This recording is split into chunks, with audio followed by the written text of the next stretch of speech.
L'Exode, le peuple d'Israël en Égypte, chapitre 1. Voici les noms des fils d'Israël, venus en Égypte avec Jacob et la famille de chacun d'eux. Ruben, Siméon, Lévi, Juda, Issachar, Zabulon, Benjamin, Dan, Nephtali, Gad et Aser.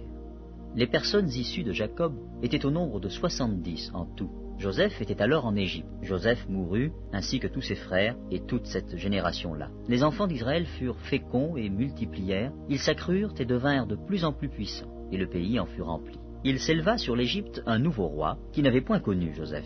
Il dit à son peuple, « Voilà les enfants d'Israël qui forment un peuple plus nombreux et plus puissant que nous. Allons, montrons-nous habiles à son égard, empêchons qu'ils ne s'accroissent, et que s'il survient une guerre, ils ne se joignent à nos ennemis pour nous combattre et sortir ensuite du pays. » Et l'on établit sur lui des chefs de corvée, afin de l'accabler de travaux pénibles. C'est ainsi qu'il bâtit les villes de Pithom et de Ramsès, pour servir de magasin à Pharaon. Mais plus on l'accablait, plus il multipliait et s'accroissait. Et l'on prit en aversion les enfants d'Israël. Alors les Égyptiens réduisirent les enfants d'Israël à une dure servitude. Ils leur rendirent la vie amère par de rudes travaux, en argile et en briques, et par tous les ouvrages des champs, et c'était avec cruauté qu'il leur imposait toutes ces charges. Le roi d'Égypte parla aussi aux sages-femmes des Hébreux, nommées l'une Shifra et l'autre Pua. Il leur dit, « Quand vous accoucherez les femmes des Hébreux, et que vous les verrez sur les sièges, si c'est un garçon, faites-le mourir. Si c'est une fille, laissez-la vivre. » Mais les sages-femmes craignirent Dieu et ne firent point ce que leur avait dit le roi d'Égypte. Elles laissèrent vivre les enfants.